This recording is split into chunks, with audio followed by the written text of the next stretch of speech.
विमान अपघातात दादा वाचले, दादा जिवंत आहेत, दादा परत येणार, या सगळ्या अफवा खोट्या ठरल्या. कारण की विमान अपघाताविषयी एक धक्कादायक सत्य समोर आलं आहे, ज्याने संपूर्ण महाराष्ट्राला हादरा दिला आहे. आता या बातम्या कधीच येणार नाहीत, कारण की विमान अपघाताचा असा एक नवीन व्हिडिओ समोर आला आहे की ज्याने या अपघाताचं खरं चित्र पहिल्यांदाच दाखवलं. आता जे लोकांना वाटत होतं दादा परत येतील, किंवा जे प्रचंड दुःख करत होते की दादा गेले आहेत, आता त्यांच्या चेहऱ्यावर प्रचंड राग दिसत आहे. कारण CIDच्या तपासामध्ये एक असा व्हिडिओ समोर आला आहे, एक असा पुरावा सापडला आहे, ज्या पुराव्यामधून या प्रकरणाचा मास्टर माइंड समोर आल्याचे बोलले जाते आहे. एक असं मोठं नाव समोर आलं आहे की ज्याचा विचारच कोणी केला नव्हता. ही बातमी येताच कार्यकर्त्यांच्या डोळ्यांतले अश्रू थांबले आणि त्या जागी डोळ्यात रागाची आग दिसू लागली. कालपर्यंत बातम्यांमध्ये दादा परत येणार, दादा जिवंत आहेत, दादा उद्या येणार, परवा येणार, अशा बातम्या दाखवून लोकांना भ्रमिष्ट केलं जात होतं. कारण की खरी बातमी लपवण्याचा त्यामागे उद्देश होता. आणि खरी बातमी आज उघड झाली, तीही एका नवीन व्हिडिओच्या माध्यमातून. CIDने एक असा अकल्पनीय तपास केला, ज्याचा आदेश स्वतः मुख्यमंत्र्यांनी दिला होता. खरं तर ही बातमी समोर येण्यामागे मुख्यमंत्र्यांचा मोठा हात आहे.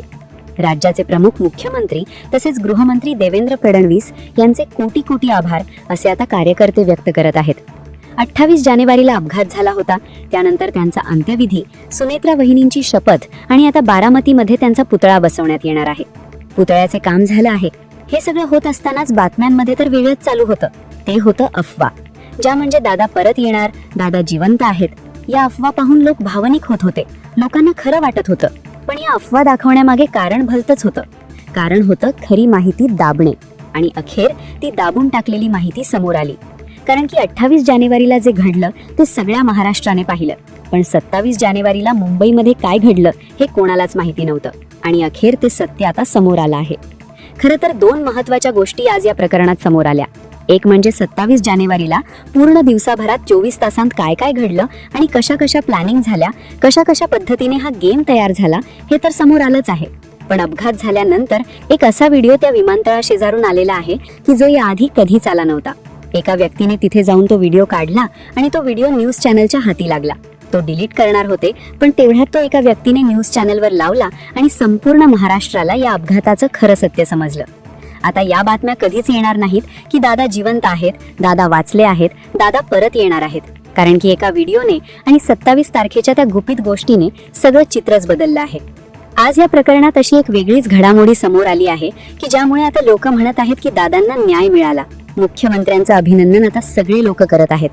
कालपर्यंत ज्या भ्रम पसरवले होते त्याला आता पूर्ण विराम मिळाला. आता खोट्या बातम्या दिसणार नाहीत, कारण की दाबून टाकलेली माहिती बाहेर आली. खरंच दादा गेलेले आहेत हे सत्य आता समोर आलं आहे. पण ते गेले तर त्याच्या मागे कोणाचा हात होता, अपघाताचा मास्टर माइंड कोण होता, या संदर्भातील 2 महत्त्वाचे पुरावे समोर आले आहेत.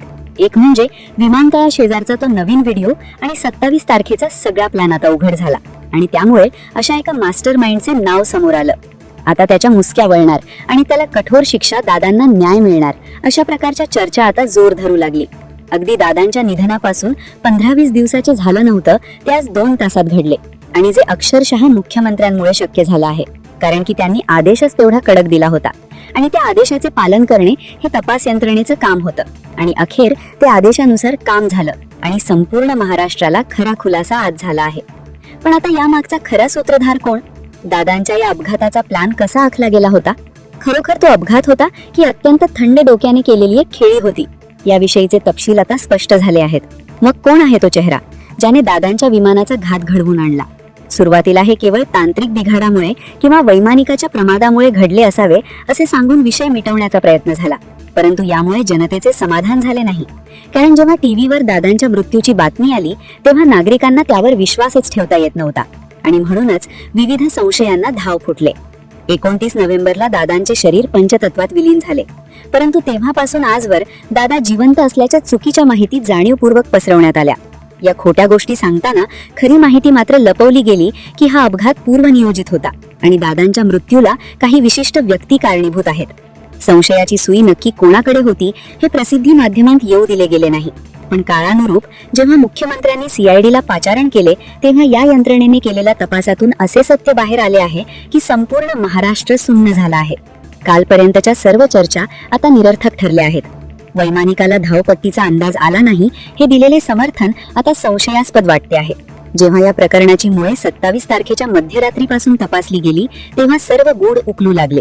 अपघाताची घटना 28 तारखेची असली तरी त्याचे नियोजन मात्र 27 तारखेच्या रात्रीच पूर्ण झाले होते. त्या रात्री पडद्यामागे काय घडामोडी झाल्या हे कोणालाच माहिती नव्हते. सर्वसामान्यांना फक्त एवढेच माहित होते की 28 तारखेला सकाळी 8 वाजता विमानाने प्रस्थान केले आणि 8:45 ते बारामती जवळ कोसळले. त्या 45 मिनिटांच्या प्रवासात जे झाले तेच फक्त जगासमोर आले आणि त्यानंतर दादांच्या पुनरागमनाच्या बातम्यांचा पूर येऊ लागला. दादा सुखरूप आहेत, ते लवकरच दर्शन देतील असा भास माध्यमांमधून निर्माण केला गेला. पण हा आभास आपोआप झाला होता की मुद्दाम घडवून आणला गेला होता, हा मोठा प्रश्न आता उपस्थित झाला आहे. कारण खरी स्थिती तर समोर आलीच नव्हती. खरी माहिती ही होती की या घातपाताचा मुख्य षडयंत्रकारी कोण आहे. कारण या तपासात ज्यांचे नाव प्रामुख्याने येत आहे ते ऐकून सामान्य जनता अचंबित झाली आहे. मग तो केवळ एक योगायोग होता की एखादा मोठा कट? त्या दिवशी खरंच काही गुप्त व्यवहार झाले होते का? 27 तारखेला म्हणजे विमानाने उड्डाण करण्याच्या आदल्या रात्री अशा कोणत्या संशयास्पद घटना घडल्या, कोणत्या गुप्त हालचाली झाल्या ज्यामुळे दादांचा अंत झाला? हा अपघात घडवला गेला की तो नैसर्गिक होता? या सर्व प्रश्नांची उत्तरे आता CIDच्या अहवालात दडलेली आहेत. पहा, आता दादा परत येऊ शकत नाहीत हे अंतिम सत्य आहे, मात्र त्यांचा घात कोणी केला, यामागे कोणाचे डोके होते हे शोधणे राज्याच्या सुरक्षेसाठी अपरिहार्य होते. आणि म्हणूनच मुख्यमंत्र्यांच्या आदेशावरून CIDने हा अविश्वसनीय तपास केला आहे. या चौकशीत 3 अत्यंत महत्त्वाचे पैलू उघड झाले आहेत जे 27 तारखेच्या रात्री घडले होते. या गोष्टी कोणत्याही वृत्तपत्रात प्रसिद्ध झाल्या नाहीत. केवळ दादा जिवंत आहेत या एकाच मुद्द्यावर सर्वांना गुंतवून ठेवण्यात आले आणि अखेर ते कटू सत्य आज उघड झाले आहे. मग हा अपघात म्हणजे तांत्रिक बिघाड होता की अतिशय थंड डोक्याने आखलेला मास्टर प्लॅन होता? या संदर्भातली माहिती आता अखेर समोर आली आहे. आता खरोखर या दुर्घटनेच्या पडद्यामागे नक्की कोणाचे हात होते हे वास्तव कधीच लोकांसमोर येऊ शकले नाही. कारण ही माहिती पद्धतशीरपणे दाबून ठेवण्याचा प्रयत्न झाला. जनतेला केवळ आशेवर ठेवण्यात आले की दादा नक्कीच परततील, काहीतरी दैवी चमत्कार होईल जेणेकरून मुख्य विषयावरून लोकांचे लक्ष विचलित व्हावे. मात्र मूळ प्रश्न तसाच राहिला की त्या भीषण अपघाताचा खरा शिल्पकार कोण? हे कारस्थान कोणी रचले? अखेर या गोंधळाच्या वातावरणात CIDने एक विलक्षण तपास मोहीम राबवली आणि त्यात असे काही धागेदोरे सापडले की ज्यातून तो मुख्य सूत्रधार आता उघड झाला आहे. हे नाव इतके मोठे आहे की ज्याचा स्वप्नातही कोणी विचार केला नसता. लोक असे म्हणत आहेत की जी व्यक्ती दादांच्या अत्यंत निकटवर्ती होती, त्यांच्या शब्दाबाहेर न जाणारी होती आणि ज्यांनी दादांच्या जीवावर मोठी सत्तापदे मिळवली, तीच व्यक्ती असा विश्वासघात कशी काय करू शकते? मग कोण आहे तो चेहरा ज्याने दादांच्या विमानाचा घात घडवून आणला? 28 जानेवारीची ती बारामतीत तो भयानक विमान अपघात झाला. दादा गेले, पण लोकांच्या मनात संशय वाढतच गेला. बातम्या पेरल्या गेल्या की दादा सुखरूप आहेत, दादा परतणार आहेत. परंतु खरा खेळ हा त्याच्या आदल्या रात्री म्हणजे 27 जानेवारीलाच झाला होता. जगाला 28 जानेवारीचा घटनाक्रम माहीत आहे, पण 27 जानेवारीच्या रात्री नक्की काय खलबते झाली हे कोणालाच ठाऊक नव्हते. खरं तर 3 महत्त्वाच्या गोष्टी 27 जानेवारीला घडल्या ज्याचा आधार घेत CIDने मुख्य आरोपीचे नाव समोर आणले आहे. 27 जानेवारीची ती संध्याकाळ मुंबईतील देवगिरी बंगल्यावर नेहमीप्रमाणे कार्यकर्त्यांची वर्दळ कमी होऊ लागली होती. अजितदादा त्या दिवशी एरवीपेक्षा अधिक गंभीर आणि शांत दिसत होते. त्यांच्यासोबत असणाऱ्या एका विश्वासू सहकार्याच्या सांगण्यानुसार दादांनी त्या दिवशी आपले सर्व प्रशासकीय कार्य वेळेत आटोपले होते. त्यांनी आपल्या वाहन चालकाला बोलावून स्पष्ट आदेश दिले होते. उद्या पहाटे 5 वाजता आपल्याला मोटारीने साताऱ्यासाठी निघायचे आहे. गाडीची पूर्ण तपासणी करून ठेवा. दादांना रस्ते प्रवासाची ओढ अधिक होती. गाडीने प्रवास करताना दिसणारी गावे, स्थानिक नागरिक आणि तिथली प्रत्यक्ष परिस्थिती जाणून घेणे हा त्यांच्या कार्यपद्धतीचा मुख्य हिस्सा होता. चालकाने सर्व वाहनांची तपासणी केली, इंधन भरले आणि प्रवासाची सर्व तयारी पूर्ण केली होती. सर्व काही नियोजनानुसार सुरू होते. पण म्हणतात ना, माणूस विचार करतो एक आणि विधीच्या मनात काहीतरी वेगळेच शिजत असते. रात्री 10च्या सुमारास दादा विश्रांतीसाठी आपल्या खोलीत जात असताना त्यांच्या खासगी भ्रमणध्वनीची रिंग वाजली आणि येथूनच या संपूर्ण प्रकरणाचे पहिले गूढ वळण सुरू झाले. तो फोन कोणाचा होता हे आजही एक मोठे रहस्य आहे. पण तिथल्या एका सुरक्षा रक्षकाने पाहिले की तो फोन घेतल्यानंतर दादांच्या चेहऱ्यावरील हावभाव पूर्णपणे पालटले. जो नेता काही वेळापूर्वी अत्यंत संयमी होता तो अचानक व्याकुळ झाला. तो संवाद सुमारे 15 मिनिटे चालला. दादांचा आवाज कधी उंचावत होता तर कधी ते गंभीरपणे समोरील व्यक्तीचे म्हणणे ऐकून घेत होते. एवढी तातडी कशासाठी? मी परतल्यावर आपण त्यावर चर्चा करू ना, असे शब्द दादांच्या तोंडून त्या रक्षकाने ऐकले होते. परंतु समोरील व्यक्तीने कदाचित असा काही राजकीय दबाव निर्माण केला की दादांना आपला निर्णय बदलावा लागला. फोन ठेवताच दादांनी मंत्रालयातील एका उच्च पदस्थ सचिवांना संपर्क केला. चर्चेचा विषय होता एक विशिष्ट फाईल.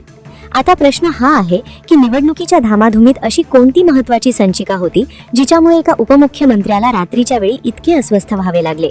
मध्यरात्रीचा तो भयान प्रहर. मंत्रालयाचा आवाढव्य परिसर एरवी शांततेच्या चादरीत ओढलेला असतो, पण त्या रात्री 7व्या मजल्यावरील त्या दालनातून बाहेर पडणारे प्रकाशाचे कवडसे काहीतरी विखारी शिजत असल्याचे संकेत देत होते. तपासाच्या दप्तरातील हा तो सर्वात काळपट दुवा आहे. सीसीटीव्हीच्या त्या धुसर चित्रणात एक सावली कैद झाली होती. चेहरा पूर्णपणे झाकलेली ती आकृती रेकॉर्ड रूमच्या कपाटांमध्ये एखाद्या सावजासारखी काहीतरी शोधत होती. तिकडे देवगिरीच्या भिंती दादांच्या वाढत्या अस्वस्थतेच्या साक्षीदार होत्या. निरोप धडकला होता. ती निर्णायक फाईल मंत्रालयाच्या चक्रव्यूहात कुठेतरी हरवली आहे. पहाटेच्या धुक्यात रस्ते प्रवासाने निघण्याचे नियोजन होते, पण त्या फाईलचा अडथळा जाणीवपूर्वक उभा केला गेला होता. स्वाक्षरीसाठी अडकलेली ती फाईल अखेर बाहेर आली तेव्हा पहाटेचे 4 वाजले होते. मोटारीने जाण्याचा तो सुरक्षित मुहूर्त पद्धतशीरपणे हुकवण्यात आला. ही केवळ एक फाईल नव्हती, तर त्या भीषण षडयंत्रातील पहिली चाल होती ज्याने दादांना वेळेच्या अशा पेचात पकडले की आकाशाच्या मृत्यूमार्गाशिवाय दुसरा कोणताही पर्याय उरला नाही. जेव्हा जमिनीवरचे मार्ग रोखले गेले तेव्हा नियतीने विमानाचा फासा टाकला. पण इथेच सीआयडीला एक धक्कादायक तांत्रिक पुरावा गवसला. ज्या खासगी विमानातून हा प्रवास होणार होता त्या विमानाभोवती आदल्या रात्री काही अनोळखी चेहरे घिरट्या घालत होते. रोहित पवारांनी ज्या तांत्रिक छिद्रांकडे बोट दाखवले आहे ते प्रश्न आता काळजाला घर पाडत आहेत. त्या रात्री विमानाजवळ शेवटचा दिसलेला तो चेहरा होता रमेश. या रमेशच्या अंधारी पार्श्वभूमीचा शोध घेतला असता समजले की त्याच्या बँक खात्यात आदल्या दिवशी एका परकीय शक्तीकडून मोठी रसद पोहोचली होती. विमानाचे ट्रान्सपॉन्डर आणि इंधन यंत्रणेत केलेला तो कौशल्याचा बिघाड इतका अचूक होता की अनुभवी वैमानिकालाही मरणाचा सुगावा लागणे अशक्य होते. आता या कथेच्या केंद्रस्थानी येतो तो वजनदार नेता ज्याच्यावर संशयाचे दाट धुके साचले आहे. प्रमोद हिंदूरावांनी थेट त्या विशाल व्यक्तिमत्वाच्या संशयास्पद हालचालींकडे लक्ष वेधले आहे. दिल्लीच्या सत्तेशी घनिष्ठ नाळ असणाऱ्या त्या नेत्याने त्या रात्री दादांना तब्बल 3 वेळा संपर्क केला होता. त्यांचा सततचा आग्रह, फाईलवर स्वाक्षरी केल्याशिवाय मुंबई सोडू नका, हा केवळ कर्तव्य दक्षता होती की दादांना पहाटेपर्यंत मुंबईत खेळवून ठेवण्याची एक गुप्त रणनीती? ज्या राजकीय विलीनीकरणाला दादांचा पोलादी विरोध होता त्यांच्या जाण्यानंतर त्याच गोष्टी महामार्गासारख्या मोकळ्या झाल्या. राजकीय गणितात जर नफा मोजायचा झाला तर या अपघाताचा सर्वाधिक फायदा कोणाला झाला हे उघडगुपित आहे. 28 जानेवारीची ती दुर्दैवी सकाळ. रात्रीच्या त्या मानसिक संघर्षाचा थकवा दादांच्या चेहऱ्यावर स्पष्ट दिसत होता. विमानात सुमित कपूर सारखे अनुभवी सारथी होते. पहिले 15 मिनिटे सर्व काही अलबेल होते, पण अचानक नियंत्रण कक्षाशी नाळ तुटली. विमान हवेत असतानाच स्टॉल झाले. इंजिनाचे श्वास कोंडले गेले. मदतीची हाक देण्यासाठी ट्रान्सपॉन्डर आधीच निकामी केल्याचा संशय आहे. त्या शेवटच्या 1 मिनिटात नक्की काय घडले? कोणताही तांत्रिक स्फोट की इंधन यंत्रणेची जाणीवपूर्वक केलेली नाकेबंदी? सीआयडीच्या हाती असलेला ब्लॅक बॉक्स आता प्रयोगशाळेत आहे, पण त्यातील डेटा छेडछाड करण्याचा प्रयत्न झाला आहे. जर हा केवळ अपघात असता तर पुराव्यांची छेडछाड करण्याची गरज कोणाला भासली असती? आज यंत्रणा त्या रमेश नावाच्या तंत्रज्ञाचा शोध घेत आहेत, जो त्या दिवसापासून वाऱ्यासारखा गायब झाला आहे. त्याचे शेवटचे लोकेशन दक्षिण मुंबईत आढळले आणि त्यानंतर त्याचे अस्तित्वच पुसले गेले. त्याला देशाबाहेर धाडले गेले की त्याचा आवाज कायमचा शांत करण्यात आला. रोहित पवारांनी विचारलेले प्रश्न आजही सत्तेच्या दालनात घुमत आहेत. ती विमान कंपनी कोणाची होती? रमेशची नियुक्ती कोणाच्या आदेशावरून झाली होती? या प्रश्नांची उत्तरे आजही धुक्यात हरवलेली आहेत.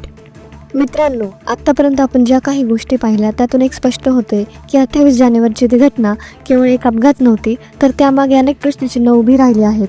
पण आपल्याला हे लक्षात घ्यायला हवं की हा संपूर्ण विषय सध्या तपासाच्या कक्षेत आहे. आम्ही आज तुमच्याद्वारे जे काही मांडलं तर सोशल मीडियावर उपलब्ध असणारे विविध दावे, समोर आलेले काही व्हिडिओ फुटेज आणि राजकीय वर्तुळात सुरू असलेल्या शक्यतांवर आधारित आहे. सीआयडी आपला तपास करत आहे. जोपर्यंत अधिकृत अहवाल किंवा न्यायालयाचा निकाल येत नाही तोपर्यंत कोणालाही दोषी धरणं चुकीचं ठरेल. पण मात्र लोकांना शंका येणं स्वाभाविक आहे. 27 जानेवारीच्या त्या रात्री मंत्रालयात नेमकं काय घडलं? तो अज्ञात फोन कोणाचा होता? आणि तो तंत्रज्ञ रमेश अचानक गायब कसा झाला? हे असे प्रश्न आहेत की ज्यांची उत्तरे संपूर्ण महाराष्ट्राला हवी आहेत. आम्ही कोणत्याही प्रकारे अफवा पसरवू इच्छित नाही, तर उपलब्ध पुराव्यांना आधारे एक तर्क मांडण्याचा प्रयत्न करत आहोत. दादांना न्याय मिळावा हीच भावना प्रत्येकाच्या सामान्य कार्यकर्त्याशी आहे. म्हणूनच आम्ही या प्रकरणातील प्रत्येक घडामोड तुमच्यापर्यंत पोहोचवत राहू. आता तुम्हाला काय वाटतं, तो अपघात खरोखर तांत्रिक बिघाडामुळे झाला होता की त्यामागे कोणीतरी मास्टर माइंड आहे? तुम्हाला काय संशय येतोय? तुमची मतं खाली कमेंट बॉक्समध्ये नक्की कळवा.